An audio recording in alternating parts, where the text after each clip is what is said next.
Boa tarde, boa noite, né, pessoal? Pessoal voltando do trabalho aí. Então, hoje eu vou apresentar os desafios da otimização geoespacial da rede de ensino baiana. No site lá tava eu, Vinícius, né, e o Gustavo Coelho. Mas eu lamento, tem uma boa notícia e uma má notícia, né? A boa é que eu vou apresentar e a má notícia é que o Gustavo não vem. Isso é bom para alguns, né? Ruim para outros. Vamos ver se vocês gostam da apresentação. Como a Cadide já me apresentou, eu sou bacharel em economia pela UNB. Eu não tenho background de programação, apesar de ter aprendido tudo isso no mestrado. Então, alguns termos podem não estar tão precisos, né? Eu não sou tão familiarizado assim. Eu gosto muito de carnaval, sim, estou sofrendo bastante na pandemia, mas se tudo der certo, as coisas vão se normalizar e tudo volta ao normal. Eu sou mestre em desenvolvimento econômico pela Universidade Federal do Paraná. Eu comecei a programar lá, então meu primeiro contato foi com R, e esse trabalho já adianto que a maior parte foi feita em R, então bom para alguns, bom para outros. Espero que vocês gostem. Sou nômade, atualmente, né? Eu estou nômade, e não sei se vou continuar, vamos ver. E estando nômade, tem que ser minimalista, né? Não dá para carregar a casa toda. E atualmente eu estou trabalhando com cenários econômicos em um banco. Então, é uma coisa que eu nunca esperei que eu fosse trabalhar, mas os acontecimentos calharam isso. Mas na época desse projeto, eu trabalhava no Instituto Publix, que era uma consultoria que prestava serviço para órgãos públicos. Então, desde municípios a estados e federações. Vamos lá. Esse aqui é o Gustavo. Ele não está na apresentação, mas ele me ajudou muito no trabalho. Então, ele foi meu tutor, é meu tutor, né? Então, tudo que foi planejado, o crivo, a gente conversou bastante e me ajudou bastante. Então, obrigado, Gustavo. Você está assistindo aí, né? Salve. Então, o que a gente vai abordar hoje? Como esse é um trabalho em R, e a maior parte do trabalho foi feito em R, que é uma linguagem de programação, similar ao Python, melhor, nem melhor nem pior. Eu vou contextualizar todo o trabalho, o que foi feito, quais foram os principais desafios, como é que essa consultoria funciona, como é que eles chegaram na gente, e os problemas e as soluções que foram surgindo, e como a gente conseguiu criar esse modelo de otimização que impactou tanta gente e pode impactar tanta gente assim, e como isso pode ser replicado, né, em outros campos, tanto da educação quanto qualquer campo que envolva localização geoespacial. Então, o foco aqui vai ser mostrar os insights que a gente teve e todos os desafios. Não vai ser abrir o código ou explicar o método. Para isso, vocês podem me perguntar nas redes sociais ou no Discord aqui depois, né? Qualquer dúvida vai ser muito bem-vinda. E o foco também é a troca de ideias, né? Assim, acredito que a metodologia está toda na internet, e se vocês quiserem aprender um pouco mais, está tudo disposto, mas o conteúdo, a informação, procurar passar tudo mastigadinho aqui para vocês. Então, o desafio era muito grande, assim, a Bahia é do tamanho da França, é um estado gigantesco, a rede de ensino pública estadual tem quase 800 mil alunos, e chegaram para a gente assim com esse desafio, a gente olhou assim e falou, caramba, é do tamanho da França, é um estado gigantesco, então tem todos os biomas, tem diferentes localizações, diferente densamento habitacional. E esse trabalho já tinha sido feito alguma coisa similar na Paraíba, então a gente já tinha um direcionamento, né? Mas a inovação desse trabalho a gente vai mostrar agora, né? Não vou dar spoiler. E é um dos desafios, né? Que a gente vai abordar. Então, a gente se deu de cara com uma base de dados muito difícil, o que eu vou mostrar aqui vai parecer muito simples, mas deu muito trabalho até limpar as bases, raspar os dados. E os dados, infelizmente, eles não são públicos. Eles são dados muito sensíveis, envolvem endereço dos alunos e informações familiares e pessoais, né? Então, infelizmente, eu não vou poder abrir os dados aqui para vocês, mas o que eu puder falar e o que não ficar claro, podem perguntar e faço questão de sanar todas as dúvidas. Então, eles chegaram para a gente tem uma rede gigantesca, a gente sabe mais ou menos quais são os problemas, mas a gente não consegue priorizar. A grande questão é priorizar essas mudanças. Então, a gente chegou com esse desafio e era muita responsabilidade, assim, que a gente vai impactar 800 mil alunos, quase. Isso, para famílias, isso dá muito mais. Então, é muita gente, né? Que é uma responsabilidade muito grande. E era uma equipe, né? Apesar do Gustavo me ajudar bastante, e o Instituto Publix também me dá todo o apoio de infraestrutura e pessoal. O trabalho duro, infelizmente, era só comigo. E vamos passar. Aí, chegando a esse desafio, após algumas conversas, eles mostraram a base para a gente, e era basicamente isso que está na tela. Eu olhei assim, caramba, só tem o vínculo da escola, os dados dos alunos, os nomes, tinha algumas coisas mais, mas eu suprimi, e não tinha localização exata. Eu falei, nossa, como é que eu vou trabalhar? Mas espera aí. Aí tinha o endereço do aluno e o CEP. Eu falei, wait a minute, espera um minuto. Então, essa localização do aluno que foi o insight de todo o trabalho e foi o fio da meada, assim, que a gente começou a abrir esse novelo e trabalhar. Então, com base nisso, a gente usou o Google Maps Platform, que é uma API do Google. É o Google Maps, sabe? Quando você usa no dia a dia, assim, você está procurando um restaurante, uma farmácia. Aí, a gente colocou esse endereço dos alunos no Google Cloud e ele retornou exatamente a latitude e a longitude de todos os alunos. Então, a gente tinha uma localização muito precisa de onde cada um deles estava, com base no endereço. Isso depois de muito trabalho também. Então, essa foi o fio, foi um insight, assim, que foi uma coisa que guiou todo o desenvolvimento do trabalho, como vocês vão ver. Eu não vou mostrar, né, os pacotes que eu usei estão aqui, né, os principais, né, a gente usou muita coisa, o projeto foi bem extenso, eu acho que eu não mencionei, foram uns 9 meses de projeto, né, quase 10. Então, esses foram os principais pacotes. Vocês conseguem ver o mouse? Não sei se vocês... Dá para ver? Escreve aí no chat, gente. Tomara que dê. Não? Tá. Então tá, né? Vamos seguir. Então, com a latitude e a longitude de todos os alunos e todas as escolas também, a gente tinha uns pontos em cada lugar do mapa. E a gente tem todos os pontos de todos os alunos de todas as escolas. Então a gente pensou, nossa, a gente tem todos esses pontos, vamos fazer a distância, né, de todos os alunos de todas as escolas e ranquear essas distâncias. Então, como vocês podem ver na apresentação, são soluções muito simples, e as soluções são simples de explicar e simples de entender. Assim, não, às vezes podem não ser, não tem problema também. Mas foi uma solução simples que deu muito certo. Lógico que a gente está falando de um globo terrestre, né? Então as distâncias não estão tão precisas, porque é uma esfera e não um plano, mas a gente aceitou essa limitação do modelo e traçou a distância de todos os alunos, dos 780 mil alunos, para as 1.900 escolas e anexos.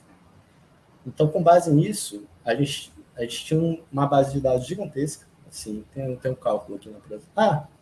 Antes de ir para o próximo dado, eu vou apresentar para vocês como é que ficou. Então, esse aqui é um GIF que eu fiz, são os pontos. Eu vou passar. Os pontos em asterisco, eles são as escolas, e os pontos coloridos, eles são os alunos. Esse mapa, eu mudei a localização da maioria dos alunos, e as escolas também não estão na localização exata, porque são dados muito sensíveis, né? Então, eu aleatorizei algumas coisas, e é para mostrar só o que pode ser feito com isso e o que já os insights mais claros, assim, de mapa, sem fazer cálculo nenhum. Então, essa é a cidade da Bahia, não vou falar qual, e essa é a localização dos alunos conforme as escolas. E é muito legal observar que eles seguem a intuição, né? Então, os alunos, eles geralmente estão mais próximos das escolas. E nisso já dá para tirar insights muito bons, muito bons. Vai trocar. Então tá, a gente já tinha esses mapas, já tinha a localização, e agora a gente quer saber a distância para otimizar a rede. A rede precisa passar por algumas otimizações. As otimizações consistiam em realocar algumas escolas, mudar algumas de lugar, ou fechar algumas escolas, fechar com alguma contrapartida, claro. Então, seria realocar os alunos para uma escola maior, ou até abrir novas escolas. Mas, considerando a dificuldade financeira, isso não seria o mais comum de se fazer. Então tá, a gente tinha 780 mil alunos, 1.900 escolas, e a gente ranqueou todos os alunos para todas as escolas. Por que a gente fez isso? Por que não pegou só uma região ali mais próxima dos alunos? Porque a gente tinha que criar vários macrocenários para subsidiar as decisões da secretaria. Então, foi uma conversa bem extensa, bem longa, várias idas e vindas, para ver quais escolas eram mais viáveis de ser alocadas, quais que não poderiam mexer. Isso foi levado muito em conta. E a gente teve muitos problemas de base de dados também, alguns dados estavam desatualizados, alguns alunos eles não tinham o endereço correto de CEP, eles colocaram o endereço da escola. Então, foi tratado tudo isso, e se vocês quiserem, a gente aborda como é que foi tratado isso, quais são as soluções que a gente propôs para não enviesar todo o trabalho, né? E esses dados que foram perdidos não criassem algum viés para exclusão ou criação de escolas.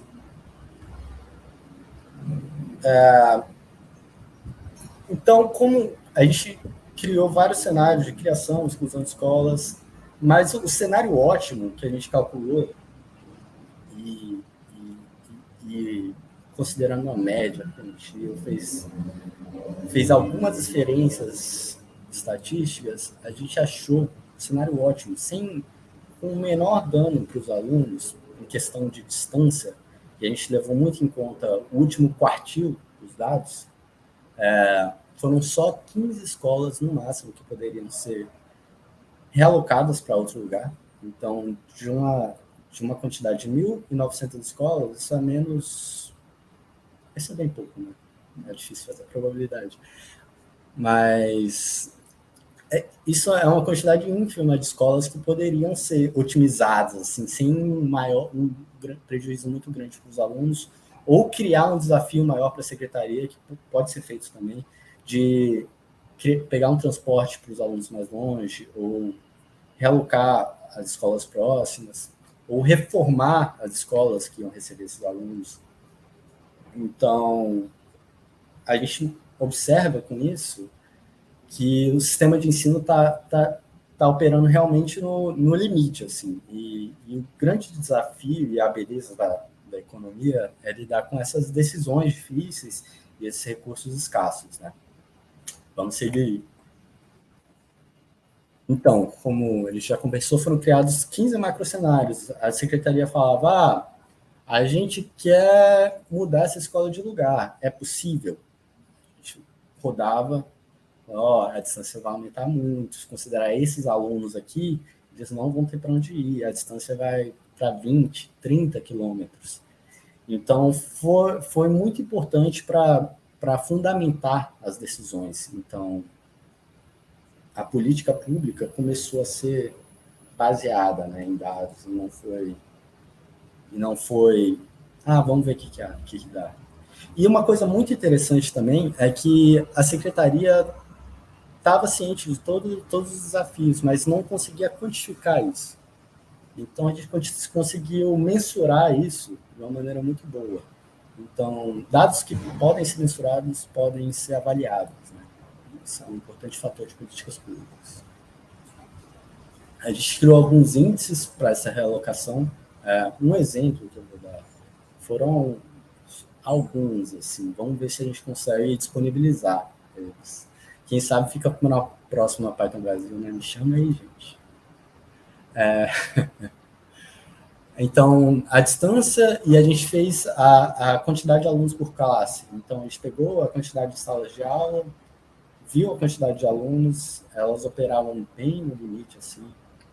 Então, a gente criou esse índice para ver se a escola poderia receber. Então, a gente selecionou algumas escolas que poderiam receber alunos e não excluiu elas. Falou, essa escola aqui está gerando um custo muito grande, será que essa escola aqui do lado poderia receber? Então, e a gente fez escolas contíguas também, né? Contíguas seriam muito próximas. Então, em alguns municípios que não eram tão afastados, poderia um anexo da escola, vou ter que explicar. Né? O anexo da escola é geralmente vou usar o termo aqui, puxadinho, mas não seria esse termo técnico correto. Então, a escola faz puxadinhos, não necessariamente próximo da escola, mas em comunidades mais afastadas. Então, essas escolas que são vistas, às vezes, em reportagens, que não têm uma infraestrutura adequada, geralmente elas são anexas. Né? Os anexos são muito difíceis de realocar. A gente não fortaleceu eles também, porque eles operavam bem no limite. Então, se existe um anexo, tem um porquê daquela região. Então, o foco foi em imóveis alugados para minimizar o custo, possibilitar maiores investimentos nas escolas que já estavam operando. A gente não fazia sentido mexer em escolas indígenas, rurais, assentamentos. A realocação sempre levava em conta, como eu falei antes, os alunos mais distantes e sempre foi alertado, né, para a secretaria, se acontecesse isso, quais alunos iam sofrer mais e quais soluções seriam possíveis. Daí a secretaria teria que determinar soluções viáveis, né, para esses alunos estudarem. Afinal, é um direito de todos.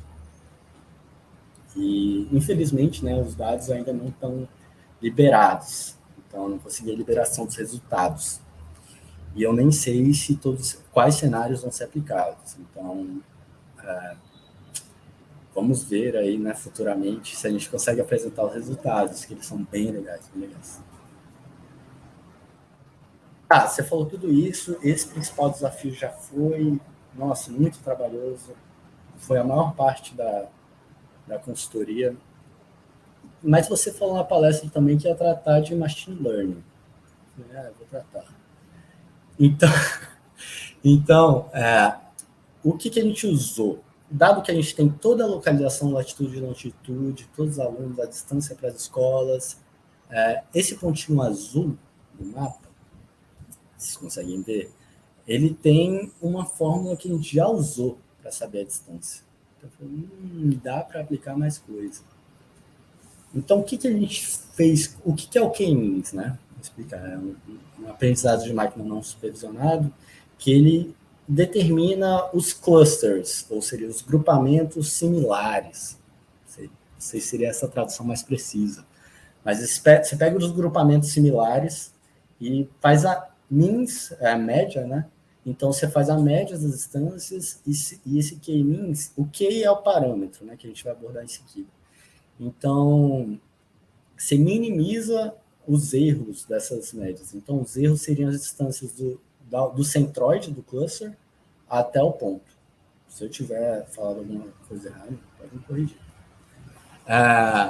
Então, a gente simulou. Então, para que a gente fez isso, né? A gente pegou todos os clusters, a gente fez todas as escolas que poderiam ser alocadas e achou uma localização ótima com base nesse K-means. Então, a gente pegou essas escolas, tem um padrão de escolas que pode ser realocada. O que a gente vai fazer com isso? Então, o K-means foi esse subsídio para a gente tomar essa decisão de indicar ou não. Mas quantos grupos? O K é de grupo, né? Então, quantos grupos, com base nesses dados dispersos de localização de aluno, ou de localização de escolas, que a gente está tratando, no caso, qual que é a quantidade de grupos ideal para a gente estabelecer e otimizar? Então, a metodologia utilizada foi esse elbow method, né? A técnica do cotovelo, né?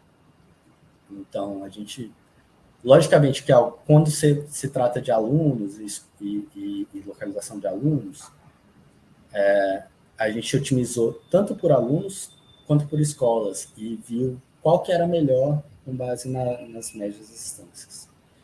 Quando a gente otimiza por alunos, essa soma dos quadrados dos erros que vocês veem no gráfico diminuindo, os pontinhos azuis, então os pontinhos azuis vão aproximando do eixo X, né, o K, à medida que a maior quantidade de grupos é formada. Então faz sentido, né? Quanto mais grupos eu tenho, menor é a média da distância dos centroides. Pegaram aí, né? Então, K era um parâmetro livre, e a gente usou esse Albon Technique, o método, para estabelecer um ponto ótimo de quantidade de grupos e minimizar os erros, né? Esse foi o desafio. Quando se faz por alunos, essa curva do ponto azul, ela começa a ficar não tão bem comportada. Então, já adianto aqui que a gente tentou traçar isocontas ali, né? Isocontas seriam lugares de minimização de pontos, né? Não vou entrar nisso aqui, mas a gente traçou isocontas e pegou os pontos mínimos ali. Então, a gente fez umas equações de redução. Falou, o ponto mínimo ideal é esse. Então, a gente vai pegar esse grupamento aqui. Em outros, tinham gráficos mais visíveis. Então, foi mais fácil, tanto quanto esse que está à mostra, né? Fica bem tranquilo de otimizar. Vamos seguir. Esse aqui é um exemplo. Esse exemplo já foi descartado logo no começo, então foi só para ilustrar. Então, essas aqui são algumas escolas e alguns... Aqui, né? São algumas escolas e os centroides, né? Elaborados pelos K-means. Isso aqui eu rodei aleatoriamente, não há nenhum resultado do trabalho. Então, é só para ilustrar como é que ficaria os centroides, com base nesses pontos aleatórios. Então, a estrelinha, o asterisco, ele é a localização dos pontos coloridos, onde o asterisco corresponde ao ponto colorido, onde a cor, onde a média das distâncias é a menor, com base no grupamento. Vocês entenderam? Vocês entenderam? Pode perguntar aí, gente. Vamos seguir, então. Tem alguma dúvida por enquanto? Pode mandar no chat. Então é isso. O K-means, ele foi bem utilizado para isso no começo, para saber onde que se a gente fosse realocar esses alunos ou essas escolas, qual seria o ponto médio, ótimo, ou qual seria a localização, região próxima, que não ficaria longe para todo mundo, né, para falar um bom português. A partir daí entra uma outra etapa da aplicação do K-means e outra etapa do trabalho também. Que essa etapa eu considero que é a mais importante. Assim, se pudesse falar só uma coisa do trabalho, seria isso aqui. Então, isso aqui é a menina dos olhos para mim. Tá, a gente já fez, já otimizou. Agora tinha uma proposição do governo ceder algumas escolas para a gestão de OCIPs, né, de organizações de sociedade civil de interesse público. Aí chegou a pergunta: quais escolas podem entrar na licitação para serem cedidas para essas OCIPs? Logicamente que seria só a gestão, né? E melhorar a infraestrutura, essas coisas. Então, quais escolas seriam ideais para a gente ceder e como que a gente ia saber avaliar se esses OCIPs iam estar fazendo bom trabalho ou não? Então, a gente usou o K-means de novo. Por que a gente usou o K-means? Agora que são geralmente, essa RCT, esse estudo clínico randomizado, ele é feito minuciosamente, né? Então, a gente pega coisas iguais para mensurar os impactos, né? Então, a gente tem uma variável de controle, uma variável de tratamento, um grupo de controle e um grupo de tratamento. No grupo de tratamento, a gente aplica, né, o tratamento, ou as políticas públicas, nesse caso, e no grupo de controle a gente não aplica. Posso ter invertido? Não sei. Mas é isso. Em um grupo a gente aplica e em outro não. E a gente avalia depois qual que é o impacto, né? Já que a gente colocou coisas similares. Como a gente não sabia, não tinha conhecimento de qual escola ou qual grupamento poderia ser licitado, a gente organizou esses grupamentos com base em vários fatores. Primeiramente, localização. Então, a gente definiu escolas parecidas. Tanto esse cluster de localização, a gente... Acho que está no próximo slide, peraí. Então, tendo esses dados de localização de escolas similares, a gente aplicou uma análise de componente principal, que seria, grosso modo, estabelecer pesos para questões de infraestrutura, acesso, nota do IDEB, que é muito importante. Alguns colégios não tinham, então a infraestrutura ganhou um peso maior. Então, a gente colocou essa análise de componente principal, colocou pesos diferentes para cada fator, e a gente colocou isso para rodar no K-means para saber grupamentos cada vez mais similares. Então, com base nesses grupamentos muito parecidos, a gente conseguiu definir escolas que são, entre aspas, iguais ou muito parecidas, para receber esse tratamento. Então, com base nisso, a gente poderia avaliar outras e aplicar em outros lugares também essa metodologia para a gente poder avaliar as políticas públicas, né? Para saber se essa OCIP está fazendo uma boa gestão, além da gestão, ela está melhorando a infraestrutura, está melhorando a vida dos alunos, está melhorando a vida dos professores. Então, além da análise qualitativa, né, tinha quantitativa. Então, a gente está buscando esse viés, esse background quantitativo para poder mensurar isso. E isso foi muito abordado também no mestrado, né? Então, fico muito feliz de conseguir trazer para a prática, sabe, algumas coisas da academia, e que é tão difícil às vezes, né? Porque às vezes fica tão distante a academia do mundo real que às vezes a gente fica um pouco desmotivado. Mas a gente conseguiu trazer isso e se ficar, se você não está prestando atenção, só presta atenção nessa parte. Então, então isso já foi consolidado também, né, por um Nobel em 2019 sobre estudo de pobreza, que são modelos para avaliar políticas públicas, né, da Cedoflor, do Banerjee, do Kremer. Então, isso dá de uma relevância muito grande. Se a gente puder replicar e difundir essa metodologia de mensuração e a análise, acho que falta bastante, assim, atualmente no Brasil. Então, vai ser de grande valia. Então, está formado esse experimento e tomara que eles apliquem. Eu vou ficar muito feliz de saber daqui a 5 anos como é que foi o impacto na vida dos alunos. Então, é isso a palestra. Por enquanto, né? O debate, né, que vai ser mais enriquecedor.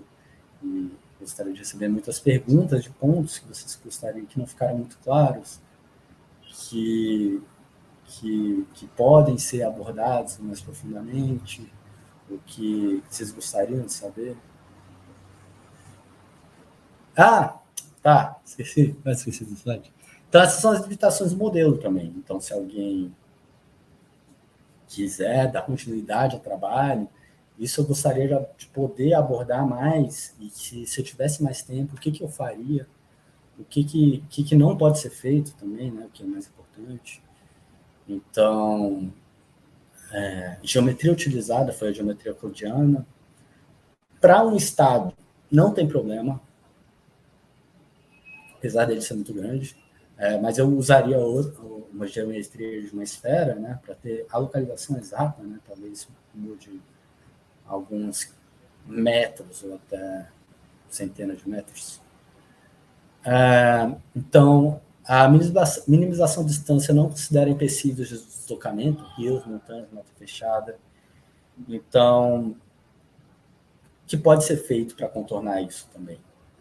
No Google Cloud Platform, eles têm as rotas também, né, que eu utilizei também para outro trabalho na mesma consultoria, mas não deu tempo e nem financeiramente seria viável isso, porque para elaborar esses dados, eu esqueci de abordar, cada localização era 0,001 centavos de dólar. Só que multiplica isso por 800 mil alunos, ainda tem alguns erros que a gente precisa rodar de novo, e escolas também, 1.900 escolas. Então ficou um pouco cara essa base de dados. Uma coisa que poderia ser feita também é identificar a natalidade do município ou até a migração, para estimar a necessidade de criação de escolas, oferta e demanda, né, de salas de aula. Alguns fatores de otimização precisam ser melhorados, então não vou entrar no mérito aqui, mas algumas coisas poderiam ser sintonizadas mais finamente. Se quiser, a gente aborda também isso, né? Vamos falar sobre isso.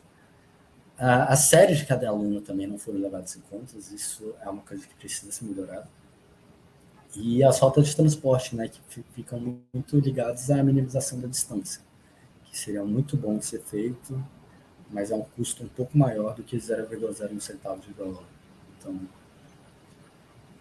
vamos com calma, né, por enquanto. E também, se alguém quiser testar o Google Cloud, se você tiver uma conta no Gmail, ele te dá 100 dólares, 300 dólares, não sei, dá para testar, dá para brincar. Então, vejam se vocês se animam com isso, né? Que vocês podem usar em qualquer lugar, em qualquer coisa. É isso, gente. Vou deixar nas redes sociais aqui. Obrigado pelo espaço. e gostaria muito de receber feedbacks e dúvidas, informações, elogios, críticas. Estou aberto aí, gente. O GitHub está abandonado, viu, gente? Desculpa. Eu vou ver se quando for liberado os dados se a secretaria liberar, né? E a consultoria também, eu vou ver se eu consigo postar os resultados lá e o código, quem sabe. Obrigado, Khadija. Vamos lá, parabéns, Vinícius. Gostei aí do pensamento econômico, na economia, né? A vertente aí da universidade, a relação teórica. Sobretudo, né, como eu também sou da universidade, eu gostei muito de vocês terem abordado, quando eu falo vocês, né, porque é um trabalho colaborativo, né, Claro, claro. Né, que você nos apresentou no início, e nos apresentou muito bem, a apresentação está muito interessante, muito, muito boa também a forma como você apresenta os dados e até mesmo o uso que fez do Caminhos, né?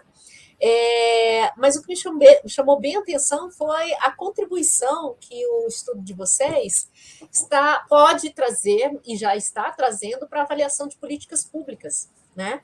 Então, a política pública ela carece dos agentes, do público-alvo, né? É muito mais da necessidade e do padrão de qualidade que se quer com a política pública, que essa avaliação é feita e ela também aponta, muitas delas apontam a ausência das tecnologias para trabalhar exatamente esse volume de dados que são gerados, né? A depender das políticas públicas.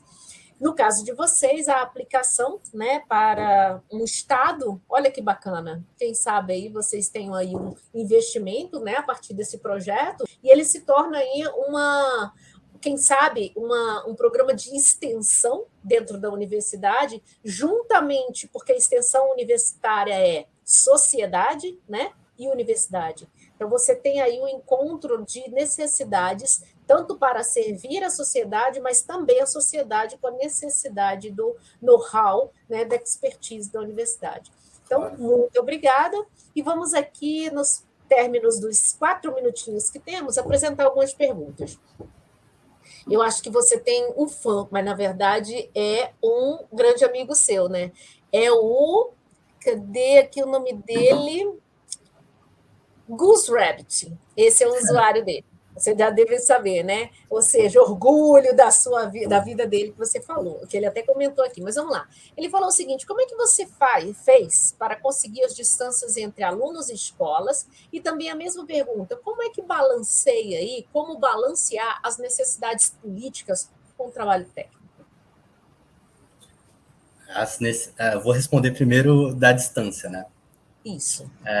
Vocês estão vendo a apresentação? Não, ela sai da tela quando fica... Ela sai da tela. Tá, vou fazer com a mão. A distância, ela é feita... voltou. Peraí. Obrigada. Obrigado, gente.